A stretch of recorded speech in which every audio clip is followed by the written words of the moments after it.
Hi guys, welcome to my channel. Happy Monday for everyone. And masih bersama aku, Nia Utami. Nah, di video hari ini aku mau sharing session aja, jadi mau ngevlog santai dan bahas tentang jurusan pendidikan bahasa Inggris lagi ya.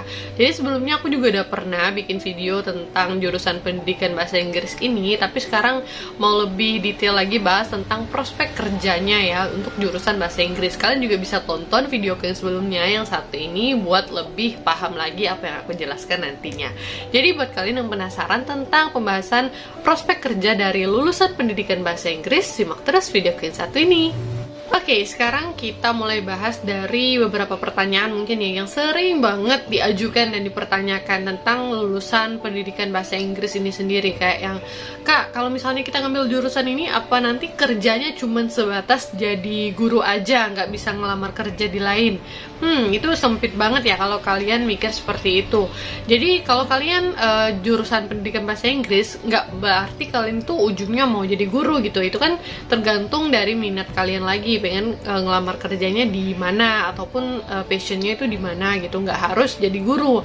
Tapi ya namanya kita lulusan pendidikan bahasa Inggris, tetap aja di awal kita kuliah kita memang belajarnya tentang menjadi seorang guru bahasa Inggris gitu. Tapi kalau urusan udah keluar dari jurusan kalian itu urusan kalian lagi, mau ngelamar kerjaan sebagai apa ataupun ya pengen mencoba hal baru yang di luar jurusan kalian juga bisa gitu. Jadi nggak sebatas jadi guru aja ya untuk lulusan yang satu ini. Oke, lanjut. Sekarang pertanyaan yang baru banget nih ya, dan juga mungkin menurut aku bagus dipertanyakan. Jadi kayak yang, Kak, aku nih fresh graduate dan aku pengennya tuh jadi guru bahasa Inggris tapi pengen jadi PNS, bisa nggak sih? Bisa ya, tapi ya itu tadi, kalian kan tahu pada tahun 2021 ini kebijakan pemerintah itu udah berbeda. Aku juga sempat bahas tentang P3K ya. Jadi sekarang itu kita nggak jadi PNS guru bahasa Inggris gitu, tapi udah ganti menjadi P3K, yaitu pegawai pemerintah dengan perjanjian kontrak ataupun perjanjian kerja. Jadi buat kalian yang fresh graduate-nya mungkin kayaknya belum bisa ya untuk apply di sini, karena syaratnya itu tadi untuk yang P3K kan kita harus minimal tuh kalian punya sertifikat PPG atau mungkin kalian tuh terdaftar di Dapodik. Sedangkan fresh graduate ini kalian kan belum punya itu ya, belum punya pengalaman ataupun belum terdaftar namanya. Nah jadi sulit nih mau apply P3K, bahkan nggak bisa, bahkan aku sendiri juga nggak bisa gitu walaupun aku jurusan pendidikan bahasa Inggris. Jadi untuk jadi PNS-nya itu untuk yang jurusan gurunya itu susah ya, nggak bisa di tahun ini. Tapi kalau untuk jurusannya yang lain yang sesuai dengan jurusan kalian bisa. Misalnya nih ya, contohnya aku jurusan pendidikan bahasa Inggris ini ada formasi yang menjadikan kalian tuh untuk menjadi penerjemah. Nah itu mereka membutuhkan requirement-nya yaitu sarjana pendidikan bahasa Inggris ataupun sastra Inggris. Nah itu bisa kalian apply, tapi ya itu tadi saingannya tuh bakal banyak banget karena formasi untuk lulusan bahasa Inggris tuh cuma satu untuk PNS-nya gitu. Jadi persaingannya tuh kuat banget. Atau mungkin ya bisa juga nih untuk CPNS yang mengasih apply jurusannya itu yang harus S1 pendidikan, nggak peduli itu jurusan apa gitu kan, boleh aja, yang penting kalian tuh S1 pendidikan, bisa nih kalian apply untuk jadi CPNS. Jadi nggak harus jadi guru bahasa Inggris gitu apply-nya kalau memang kalian targetnya pengen jadi PNS gitu. Oke, sekarang kita lanjut lagi. Misalnya nih, ada lagi pertanyaan, Kak, terus kalau nggak bisa daftar CPNS-nya, terus kita itu nggak pengen jadi guru, kerjaan apa dong yang bisa kita apply gitu kan? Nah, jadi aku sarankan ya, misalnya kalau kalian tuh tipikal orang yang writingnya itu bagus, jadi kalian tuh bisa nulis, grammarnya juga bagus, kenapa nggak coba untuk jadi penerjemah aja gitu. Kalian apply pekerjaan tersebut, lumayan loh. Kadang-kadang aku juga tahu temen aku tuh buka jasa terjemahkan itu bisa dapetin berapa gitu kan. Jadi dengan menjadi penerjemah itu kalian nggak harus jadi guru, kalian tetap bisa menggunakan ilmu kalian tersebut buat mencari job sampingan gitu kan dari hasil menjadi penerjemah itu tadi.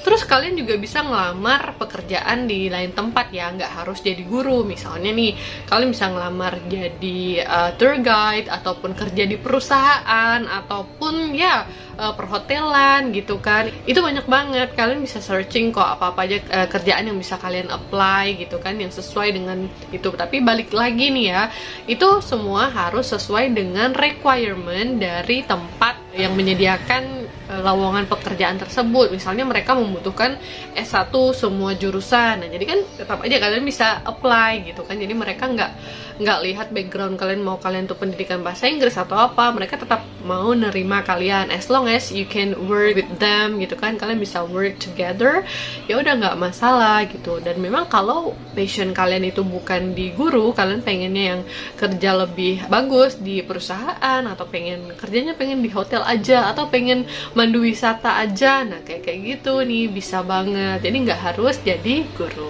Well, next question.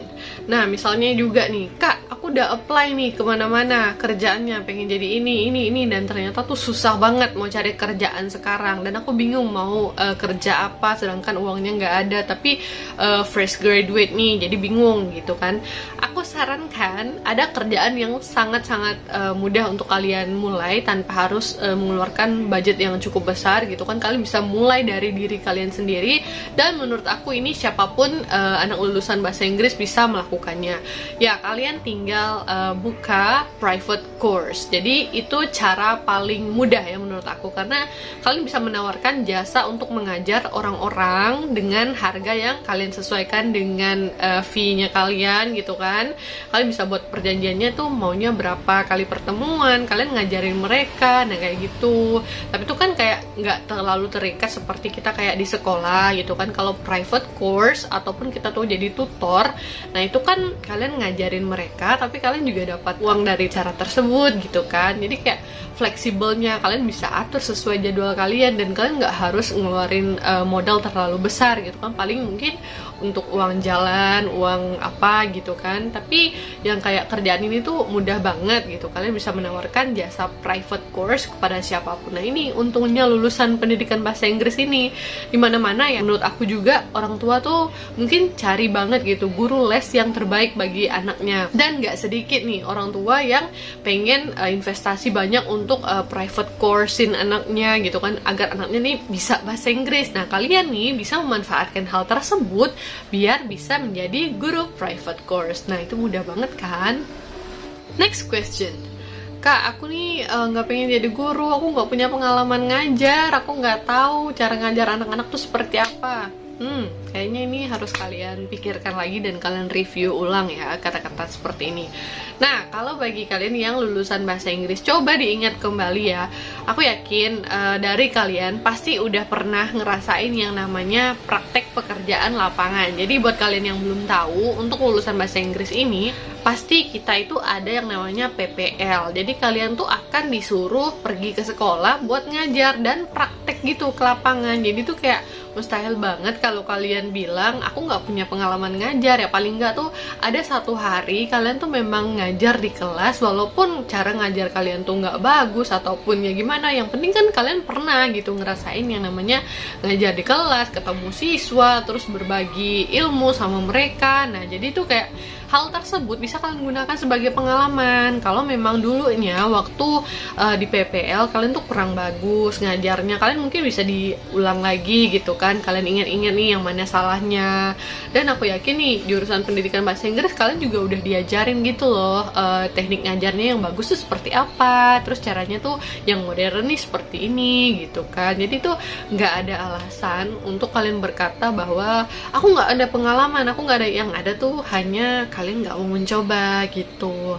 Jadi intinya tuh ya, kalau mau memulaikan sesuatu, kalian niatkan dulu dari dalam hatinya. Kalau memang pengen ngajar dan mencoba hal baru yang menurut kalian ini baru, karena mungkin ya pengalaman pas PPL tuh kalian nggak nganggep itu sebagai ngajar di dunia nyata gitu kan. Mungkin kayak yang sekedar kuliah aja gitu kan, baru belajar gitu.